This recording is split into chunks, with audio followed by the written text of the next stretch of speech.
तो मैंने देखा कि रास्ता चलना मुश्किल हो गया।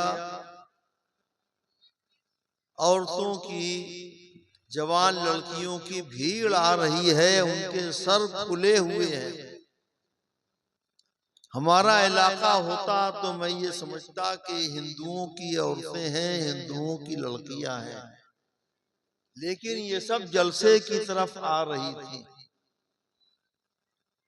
अल्लाह की लानत है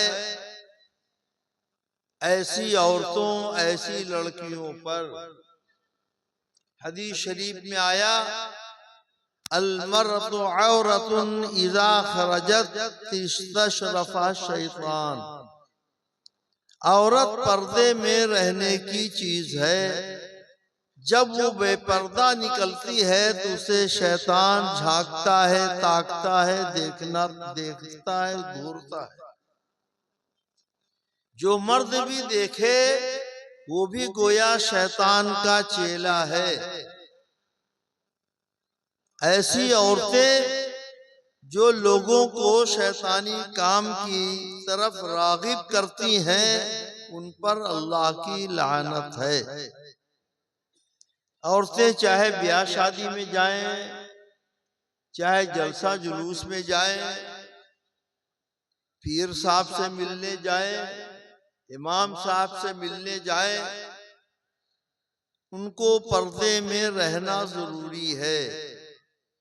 पर्दे का एक मफहूम तो वह है जो हमारे इलाकों में होता है, यानी औरतें निकाब के साथ आम तौर से निकलती। अगर निकाब नहीं भी इस्तेमाल किया तो सर का कोई हिस्सा लोगों के सामने खुला होना नाजायज और हराम और गुनाह है।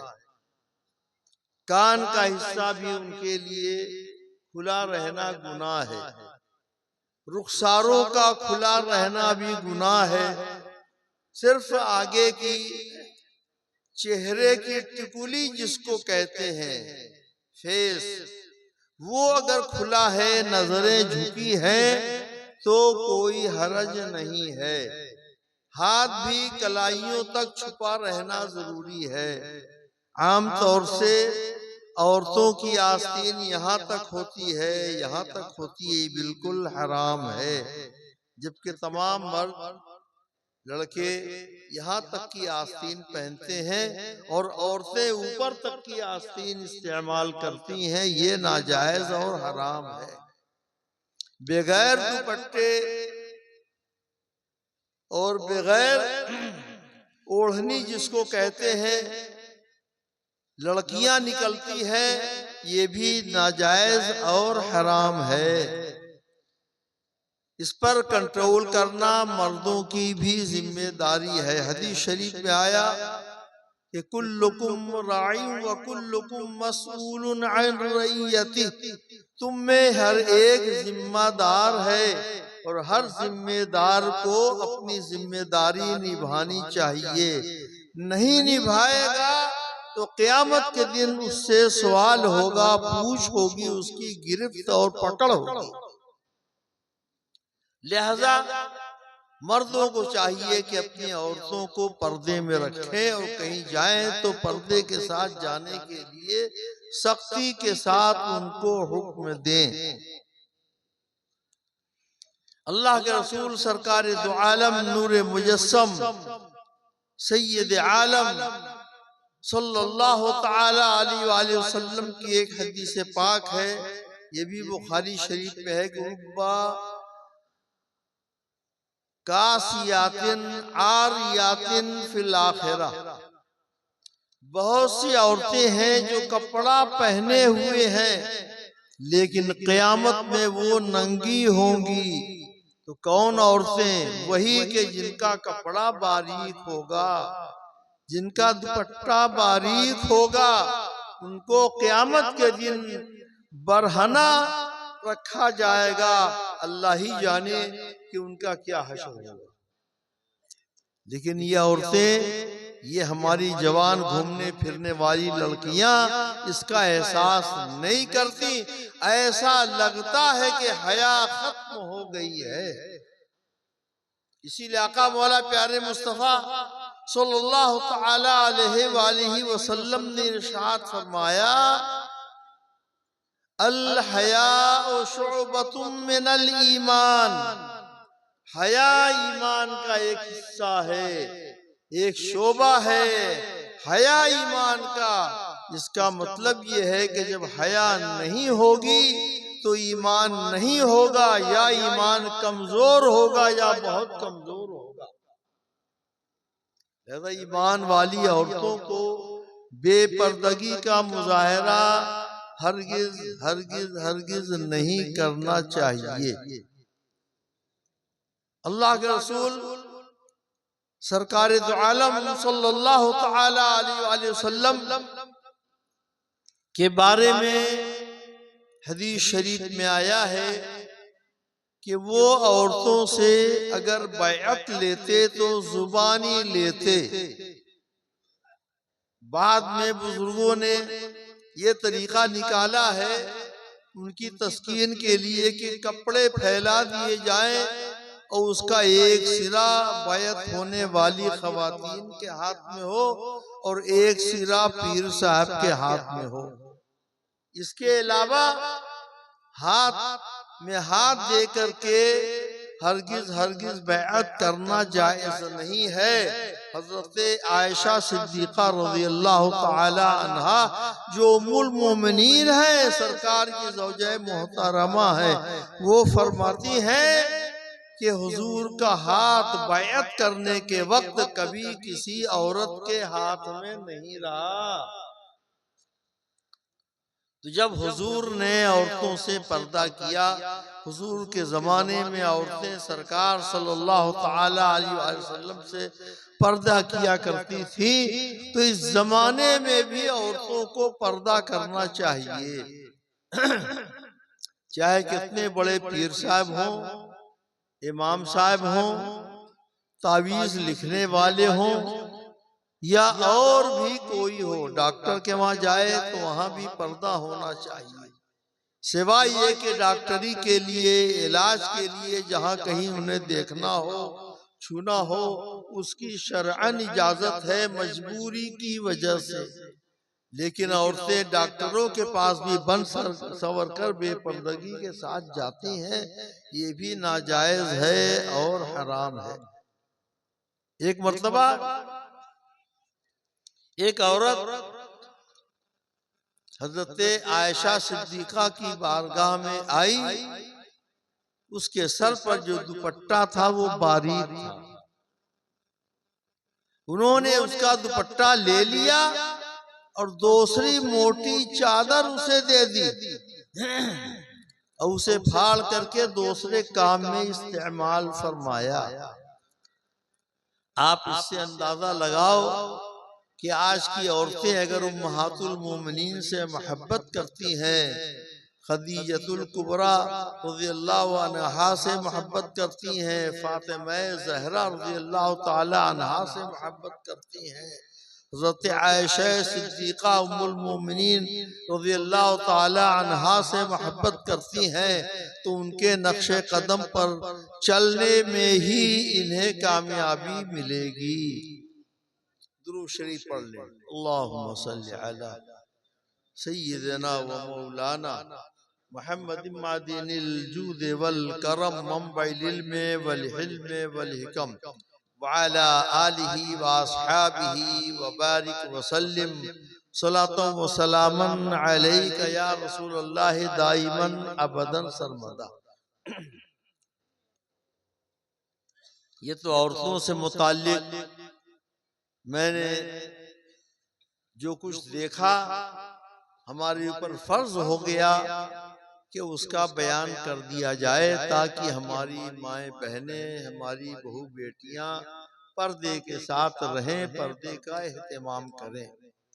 और अगर मर्द लोग इसमें कोशिश नहीं करेंगे तो ये भी गुनहगार होंगे। कुरान पाक में आया, या अय्युहल्लज़ीना आमनू कू अनफुसकुम व अहलीकुम नारा, ऐ ईमान वालो अपने को भी जहन्नम की आग से बचाओ, खुद को भी बचाओ और अपने अहलो अयाल को भी बचाओ। लिहाजा घर के जो गार्जियन हैं, जो जिम्मेदार हैं, उनको चाहिए कि वो अपनी जिम्मेदारी निभाएं और औरतों को चाहिए कि अपने मर्दों की इत्तिबा और इताअत करें दीन के मामले में, दीन के सिलसिले में। इल्म दीन का माशाअल्लाह मैं देखता हूँ यहाँ बहुत चर्चा है, बहुत चर्चा है। बहुत से दीनी मदारिस हैं, जगह जगह दीनी मदारिस हैं, बड़े बड़े दारुल उलूम हैं, बड़े बड़े जामियात हैं। बहुत से मदरसों में बुखारी शरीफ का खत्म होता है। हमें चाहिए कि मदारिस का ताउन करें और मदारिस के जिम्मेदारों को, असातिज़ा को, उलमा को चाहिए कि अच्छी तालीम का इंतजाम करें, अच्छी तालीम का इंतजाम करें। मैंने कोई यहाँ एग्जाम तो नहीं लिया, इम्तिहान तो नहीं लिया है, सिर्फ हदीस का कुछ टुकड़ा हमने तलबा से सुना। पूरा अंदाजा इससे नहीं लगता, लेकिन इतना अंदाजा जरूर लगा कि तलबा कुछ पढ़ते हैं, एकदम नाबलद नहीं है। एक मर्तबा दौरे हदीस के इम्तिहान के लिए लोगों ने मुझे बुला लिया, एग्जाम के लिए, बुखारी शरीफ के 13 लड़के थे मुझे याद है, तो यहाँ भी शायद 13 ही लोग थे, 11 है, अच्छा वहाँ 2 और ज्यादा, 13। सिर्फ एक लड़का था जिसने कुछ पढ़ा, बाकी तलबा का हाल ये था कि मैंने कहा एक हदीस शरीफ पढ़ो, ये पढ़ो, ये हदीस पढ़ो, कोई नहीं पढ़ सकता। फिर इख्तियार दिया कि कोई भी हदीस कहीं से भी पढ़ो, इस पर भी नहीं पढ़ सकता। समझा? तो यानी इतनी कमजोर तालीम भी बाज जगहों पर होती है। हमें उम्मीद है कि यहाँ इतनी कमजोर तालीम तो नहीं होगी। अल्लाह तबारक व तआला तलबा को अच्छा आलिम बनाए, असातिज़ा को अच्छा इल्म देने की कोशिश करे, और असातिज़ा को इसकी कोशिश करनी चाहिए कि बुनियादी तालीम सर्फ और नहव की बहुत पुख्ता होनी चाहिए, बहुत पुख्ता होनी चाहिए। सर्फ नहव में अगर कमजोर रहेगा तालिब इल्म तो वो हदीस, फिक़ा, मंतिक कोई भी किताब पढ़ नहीं सकेगा। हाँ, मुदर्रिस पढ़ाने वाला टीचर जो कुछ बोलेगा वो कान से सुन लेगा बस, और कुछ नहीं कर सकता, कुछ नहीं आएगा, पढ़ नहीं सकता। लिहाजा असातिज़ा भी इस पर तवज्जो दें और जो तलबा है वो भी मेहनत से पढ़ें। सर्फ में पुख्तगी बहुत जरूरी है, और ये 3 साल होता है, ऊला, सानिया, सालिसा, पहला दर्जा, दूसरा दर्जा, तीसरा दर्जा। इन 3 दर्जों में अगर मेहनत नहीं की गई, तलबा ने मेहनत नहीं की, असातिज़ा ने मेहनत नहीं की, तो ये तलबा आगे चलकर किसी काम के नहीं होंगे। हाँ, तो मेरी ये इस्लाही कोशिश है, हर जगह में मदारिस में जहाँ भी जाता हूँ यही कोशिश करता हूँ कि तलबा को भी यही नसीहत करूँ और असातिज़ा को भी कि पुख्तगी पैदा कीजिए, पुख्तगी। अगर सर्फ नौ में पुख्तगी पैदा हो गई तो फिर उस तालिब इल्म को कोई डाउन नहीं कर सकता, वो हर किताब पढ़ लेगा, मंतिक की किताब हो, चाहे फलसफा की किताब हो, चाहे फिक़ा की किताब हो, चाहे तफसीर की किताब हो। अब उसके बाद ये देखा जाएगा कि उस्ताद क्या समझाता है, कैसा तर्जमा कराता है, क्या तफसीर और क्या तावील बयान करता है। तो अगर तालिब इल्म के अंदर इब्तिदाई इस्तेदाद नहीं होगी, सलाहियत नहीं होगी, तो उसको कुछ भी हासिल नहीं होगा। आप लोगों ने मदरसे का ताउन किया, मदरसे ने तरक्की की, दौरे हदीस तक तलबा पहुंचे माशाअल्लाह, और फिर ये फारिग हो करके दीन का काम करेंगे। कोई मुफ्ती बनेगा, कुछ मेहनत करनी पड़ेगी, हर मौलवी हर आलिम मुफ्ती नहीं होता, कोई इसमें मुहद्दिस भी बनेगा, इसके लिए भी बहुत मेहनत करनी पड़ती है। कोई मंतकी होगा, कोई फलसफी होगा, कुछ नहीं होगा तो कहीं इब्तदाई दर्जात पढ़ाने वाला टीचर होगा, कुछ नहीं होगा तो किसी मस्जिद का इमाम होगा, दीन की बातें सुनाने बताने वाला होगा। तो उस सब का सवाब आप लोगों को मिलेगा। हदीस शरीफ में आया है कि दाल्लो अलल खैरे कफ़ाइलिही, जो नेकी का रास्ता बताता है, नेकी के रास्ते पर किसी को चलाता है, नेकी के रास्ते में किसी की मदद करता है, तो चलने वाले को जो सवाब मिलता है वही सवाब इसे भी मिलेगा। और हदीस शरीफ में आया है कि उस चलने वाले के सवाब में कुछ कमी नहीं होगी। हाँ, जितना सवाब इसको मिलेगा वही उतना सवाब ताउन करने वाले को भी मिलेगा, रहनुमाई करने वाले को, रास्ता बताने वाले को भी मिलेगा। अल्लाह तबारक व तआला कुरान पाक में इरशाद फरमाता है, इन्नल्लाह व मलाइकतहु युसल्लूना अलन नबी या अय्युहल्लज़ीना आमनू सल्लु अलैहि व सल्लिमू तस्लीमा। दुरूद शरीफ पढ़ें। मौलाना मुहम्मद व अला आले सय्यिदना मौलाना मुहम्मद सल्लल्लाहु अलैहि वसल्लम। मैंने आज एक मस्जिद का नाम क्या है, अली नगर जामे मस्जिद में जुमा की नमाज पढ़ी। इमाम साहब की फरमाइश हुई, गुजारिश हुई, तो मैंने खुतबा भी पढ़ा, नमाज भी पढ़ा दी। बयान तकरीर के लिए कहा तो भी मैंने कर दिया, लेकिन मैंने वहां इस कदर शोर सुना, इस कदर शोर सुना कि पूरी जिंदगी में किसी मस्जिद में इतना शोर मैंने नहीं सुना। लोगों ने ये कहा कि ये हर जुमे में होता है।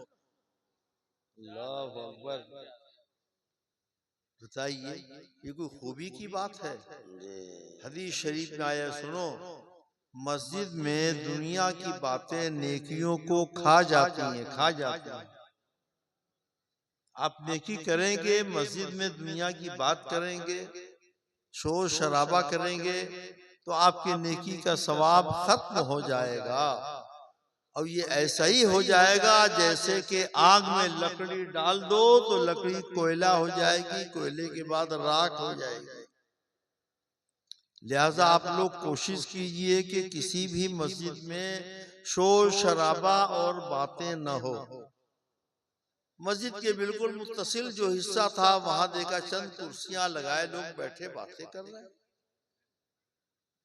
अंदर कोई नमाज पढ़ रहा है, कोई तिलावत कर रहा है, कोई वजीफा कर रहा है, कोई कुछ भी न करे तो बिला वजह शोर शराबा अगर मस्जिद के अंदर जाता है तो उससे फरिश्तों को तकलीफ होती है। सुन लीजिए, लिहाजा मस्जिद से मुत्तसिल, मस्जिद के करीब, मस्जिद के सहन में भी शोर शराबा नहीं होना चाहिए, और अंदर है तो वो तो और भी बड़ा गुनाह है। लोगों ने बताया कि जब शीरीनी बट रही है तो शीरीनी मस्जिद में भेजना, शीरीनी तकसीम करना या तबर्रुक कोई भेजना, खाने की कोई चीज भेजना, ये तो नेकी है, न फर्ज है न वाजिब है, एक नेकी है। लेकिन जब मस्जिद में जाके शोर होगा तो आपको कुछ भी उसका सवाब नहीं मिलेगा। आपका अगरचे पैसा चला गया, जान करके आप भेजेंगे कि ऐसा होता है, मस्जिद की बेहुरमती होती है, तो आप भी गुनहगार। और जो लोग मस्जिद की बेहुरमती करेंगे, मस्जिद में शोर शराबा करेंगे, वो अलग गुनहगार होंगे। लिहाजा अगर आप कंट्रोल कर सकते हैं, मस्जिद के जिम्मेदार लोग, तो कंट्रोल करें, वरना मस्जिदों में शीरीनी भेजना बंद कर दें। उससे बड़ा सवाब ये मिलेगा कि जितना पैसा शीरीनी में लग रहा है उतना इमाम साहब की नजर कर दे, हर जुमे में मुअज्जिन साहब की नजर कर दे, कोई झाड़ू देता हो उसकी नजर कर दे। मस्जिद में तो लोगों ने बताया यहाँ कोई जरूरत नहीं है पैसे, इतना पैसा होता है कि मस्जिद के जिम्मेदार सोचते हैं कि अब लगाए कहाँ, खर्च कहाँ करें, है ना। और बेचारे इमाम और मुअज्जिन तो हर जगह गरीब होते हैं, जो सबसे गया गुजरा होता है उसे मुअज्जिन बनाते हैं, उसके बाद थोड़ा मोड़ा इल्म जिसके पास होता है उसको इमाम बना देते। इमाम अच्छा रखिए, शानदार आलिम हो, मुताला हो फिक़ा का, मसाइल जानता हो, अम्र बिल मारूफ नहीं अनिल मुनकर का उसके अंदर जज्बा हो, ऐसे को इमाम रखिए। और फिर उसको अच्छी तनख्वाह दीजिए ताकि वो खुशहाल रहे, उसकी रहाइश का अच्छा इंतजाम कीजिए। ये मैं नहीं कहता कि यहाँ इंतजाम है कि नहीं है, मैं एक जनरल बात कह रहा हूँ कि इमाम की रहाइश का अच्छा इंतजाम कीजिए। अगर उसका घर दूर है, वो फैमिली क्वार्टर चाहता है तो उसका भी इंतजाम कीजिए। ये मुझे देखकर, सुनकर, जानकर बहुत खुशी हुई कि यहाँ लोग मस्जिदों का बहुत अच्छा ताउन करते हैं। हमारे वहाँ मस्जिदों के लिए कोशिश करनी पड़ती है, जोर देना पड़ता है, घर घर जाना पड़ता है, तब मस्जिद के लिए चंदा हो पाता है। लेकिन यहाँ लोग बगैर कहीं जाए हुए मस्जिद का ताउन करते हैं। तो ये जो मस्जिद में शीरीनी ले जाते हैं, या तो कंट्रोल करें शोर न हो, वरना ये लेकर के जाना जायज नहीं है। हाँ, वो पैसा और किसी फकीर को दे दे, इमाम ही को न दे, किसी और फकीर को दे दे। कोई आलिम बहुत थोड़ी तनख्वाह में कहीं दीन का काम कर रहा है, किसी मकतब में पढ़ा रहा है, उसको दे दे। आलिम की मदद करना ये बहुत बड़े सवाब का काम है, क्योंकि आलिम बड़ा हो या छोटा दीन का काम करता है। हाँ, दीन का काम करता है। अपने बच्चों को ऐसे मदरसे में पढ़ाइए कि जहां बच्चों को कुरान पाक तजवीद के साथ सही पढ़ाया जाता हो। ये नहीं मालूम कि यहाँ की तालीम का क्या मेयार है, लेकिन मैं बोल रहा हूँ इस पर ध्यान दे, मदरसे वाले भी और आप लोग।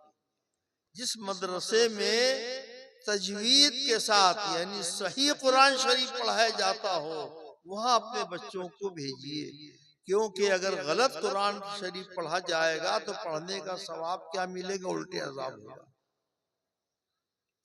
इसको अच्छी तरह याद रखिए। उसके अलावा एक मस्जिद में मैंने इशा की नमाज पढ़ी, जुमा में भी मैंने देखा कि ढेर सारे गमछे, गमछे ही कहते हैं, क्या कहते हैं बंगला में, गमछा या रुमाल लगे हुए हैं, सब निहायत गंदा, निहायत गंदा, निहायत गंदा। आप उसे नाक से लगा नहीं सकते, कैसे वुजू करने के बाद उसे पोंछते हैं। यकीन मानिए आपका वुजू मकरूह हो जाता है, वुजू मकरूह हो जाता है। हदीस शरीफ में आया है कि बदबू से रहमत के फरिश्ते भाग जाते हैं। तो मस्जिदों में गंदा कपड़ा आप रखेंगे, गंदे कपड़े में, बदबूदार कपड़े में मुंह पोंछ करके आप मस्जिद के अंदर नमाज पढ़ने जाएंगे तो गोया कि आप फरिश्तों को भगा रहे हैं मस्जिद से। कहाँ आपकी मस्जिद कबूल में दाखिला कबूल होगा, कहाँ आपकी नमाज कबूल होगी। या तो मत रखिए, एकदम बंद कीजिए इस चीज को, या अगर रखते हैं तो उसको हर हफ्ता या हर 3 दिन के बाद उसको साबुन से साफ कीजिए। आपके मस्जिद पैसे बहुत है, किसी गरीब को लगा दीजिए कि हर हफ्ते आकर उसको ठीक से साबुन से साफ करे। हत्ता के इमाम साहब के कमरे में भी देखा मैं, 3-4 गमछे टंगे हुए थे, निहायत गंदे वो भी। जबकि इमाम हो चाहे मुअज्जिन हो चाहे तालिब इल्म हो, सबका कपड़ा झलाझल है, शानदार तड़क भड़क वाला कपड़ा है। लेकिन वुजू जानते हैं मामूली चीज है। हदीस शरीफ में आया है कि जब कोई बंदा वुजू करता है हाथ धुलता है तो हाथ से उसके गुनाह झड़ जाते हैं, मुंह धुलता है तो मुंह से उसके गुनाह झड़ जाते हैं, पांव धुलता है तो उसके पांव के जो गुनाह होते हैं वो झड़ जाते हैं, दूर हो जाते हैं, हत्ता कि वो वजू करते ही गुनाहों से पाक हो जाता है। लिहाजा हमें वजू की कदर करनी चाहिए। हर आदमी अपना गमछा, अपना रुमाल रखे और उसमें पोछे। खुद ही वो जरा सा भी गंदा होगा वो धुलेगा, खुद धुले, अपनी बहू बेटियों से धुलवाए, लेकिन उसको गंदा नहीं होने देगा। मस्जिद में रहता है, जैसे कोई यतीम बच्चा, कोई पूछने वाला ना हो। अरे यतीमों को भी बहुत लोग पूछते हैं, हाँ, लेकिन इस गमछे को कोई पूछने वाला नहीं, चाहे कितना ही काला कलूटा हो जाए, कितना ही गंदा हो जाए, कितने बदबूदार। ये भी मस्जिद की तौहीन है। या तो उसका निकाला कर दीजिए, यानी मस्जिद में मत रखिए, या रखना है तो उसकी सफाई का इंतजाम कीजिए। ये बहुत जरूरी है, बहुत जरूरी है। अल्लाह तबारक व तआला आप लोगों को इसकी तौफीक अता फरमाए। उलमाए दीन की आप हजरात बहुत कदर करते हैं, पीरों की भी बहुत कदर करते हैं, करना चाहिए। हदीस शरीफ में आया कि अल उलमा वरसतुल अंबिया, उलमा अंबिया के वारिस हैं। अल्लाह अकबर, कितना बड़ा मर्तबा है। हाँ, अरे नहीं समझ रहे हो तब भी बैठो, खामोशी के साथ सवाब मिलेगा। नहीं समझते हैं मेरी जुबान, बैठे रहिए तब भी सवाब मिलेगा। एक हदीस शरीफ में आया कि कुछ लोग अल्लाह का जिक्र कर रहे हैं, कुछ लोग उधर से गुजर गए सिर्फ। तो हदीस शरीफ में आया है कि हुमुल कौम ला यशका बिहिम जलीसुहुम, ये वो कौम है अल्लाह की याद, अल्लाह का जिक्र करने वाली, कि जो उनके पास बैठ भी गया, गुजर भी गया, तो वो भी महरूम नहीं रहेगा सवाब से। ये रसूल के जिक्र की महफिल है, मामूली महफिल मत कर समझो। कुरान में आया वरफ़अना लका जिक्रक, ऐ हबीब हमने आपके लिए आपके जिक्र को बुलंदी अता की। मस्जिदों को आप लोग बहुत सजाते हैं, लेकिन मदरसों को नहीं सजाते। ठीक है, उतना न सजाइए, लेकिन इतना तो है कि कुछ थोड़े से पत्थर टालियां मदरसों में भी लग जाएं, तलबा के रूम में भी लग जाएं, उनके खाने का अच्छा इंतजाम हो जाए, लेट्रिन बाथरूम यहाँ भी बहुत अच्छा हो जाए। लेकिन बिल उमूम ज्यादातर आम तौर पर मैं देखता हूँ कि मदरसों में गंदगी रहती है, सफाई नहीं रहती। इंतजामिया वालों की भी तवज्जो की जरूरत है और आप लोगों की भी तवज्जो की जरूरत है। आप लोग इतना ताउन करें कि वो मदरसे को बहुत ज्यादा साफ सुथरा रखें। इस पर ध्यान दीजिए। सफाई ये क्या है? अल्लाह को महबूब है, सफाई अल्लाह को महबूब है। हदीस शरीफ में आया इन्नल्लाह नज़ीफुन व युहिब्बुन नज़ाफा, अल्लाह सफाई सुथराई को पसंद करता है। अल्लाह पाकी आधा ईमान है, वो अलग है। कुछ लोग यहाँ गलती करते, कहते सफाई आधा ईमान। सफाई आधा ईमान, इसकी कोई हदीस नहीं है। सफाई अल्लाह को पसंद है, हाँ, ये हदीस शरीफ के अल्फाज है। अब अत्तहूरो शत्रुल ईमान, पाकी आधा ईमान है, हाँ, दोनों में फर्क है। और वजू करने के लिए हदीस शरीफ में आया है, फजीलत बयान करने वाला था कि जो बावजू रहता है अल्लाह की रहमत के फरिश्ते उसकी हिफाजत करते हैं। वजू करके जो सोता है अल्लाह की रहमत के फरिश्ते उसकी हिफाजत में लग जाते हैं। लिहाजा हमें कोशिश करना चाहिए कि नमाज ही के लिए नहीं, सोने के लिए भी वजू करें। और एक हदीस शरीफ में आया, अल वुज़ू हिस्नुल मुमिन, वजू जानते हैं क्या, ये मोमिन का कला है। कला मजबूत जगह जो बादशाह लोगों के लिए बना करती थी उसको कहते हैं कला। तो आदमी जब वजू कर लेगा तो शयातीन से बचेगा, शर से बचेगा, जुल्म से बचेगा, गुनाह से बचेगा, और फरिश्ते अल्लाह के उसकी मदद करेंगे।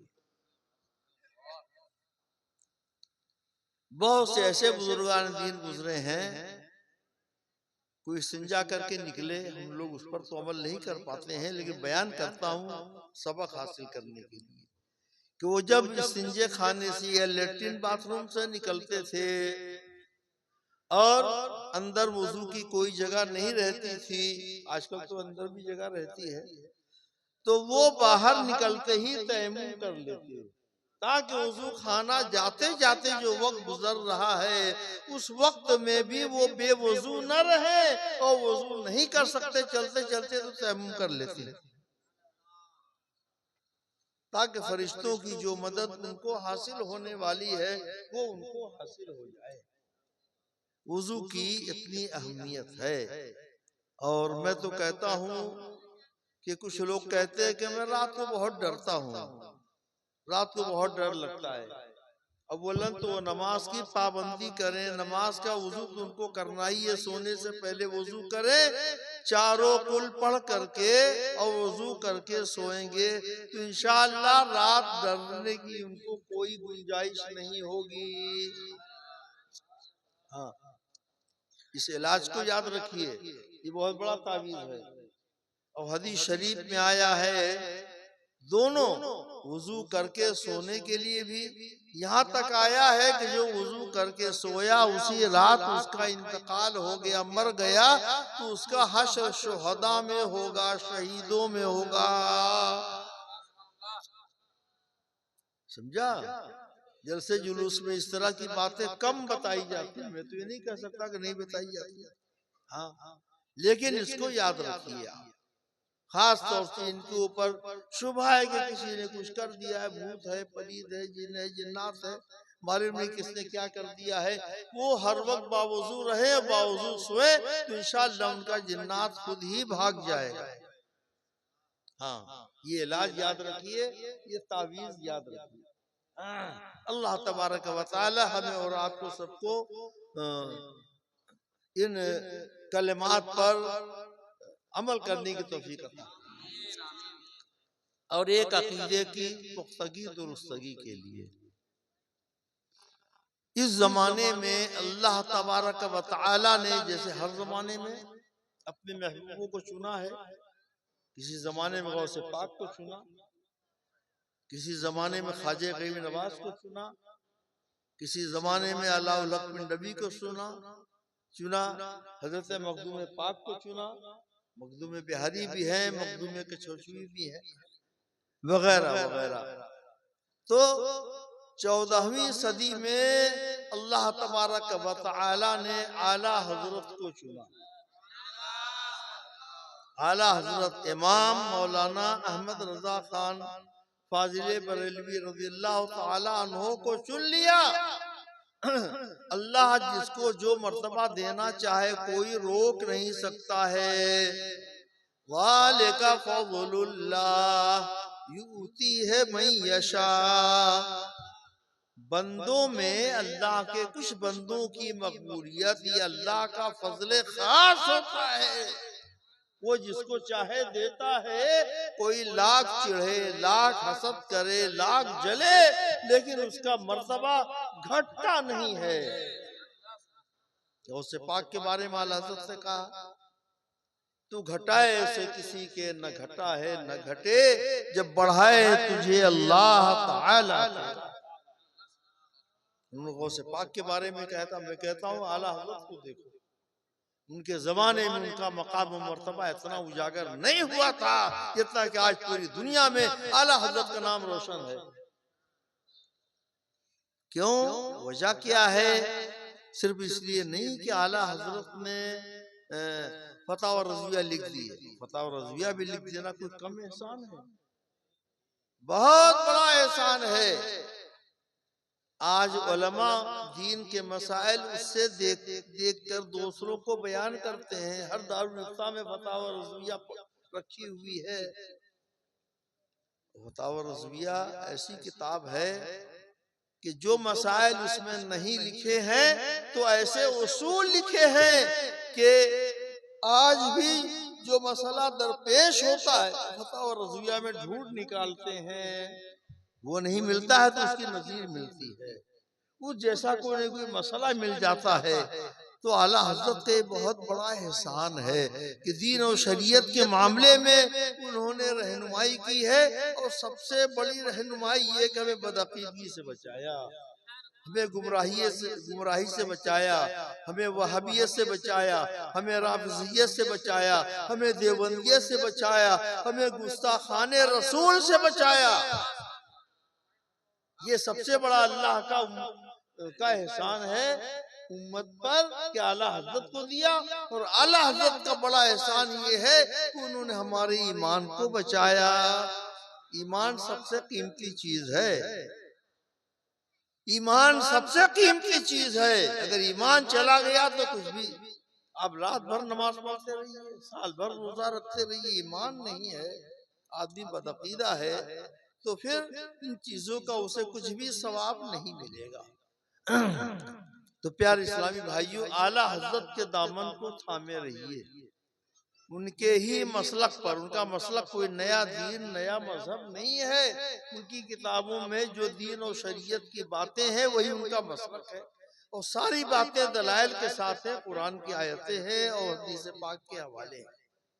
तो अल्लाह तबारक व तआला हमें और आपको सबको आला हज़रत के मजहब पर, आला हज़रत के मसलक पर कायम रखे और उनकी रहनुमाई के सदक़े में हमारे ईमान को महफूज रखे। वाखिर दावाना अनिल हम्दुलिल्लाहि रब्बिल आलमीन। गालिबन अब दस्तार बंदी का वक्त आ गया है।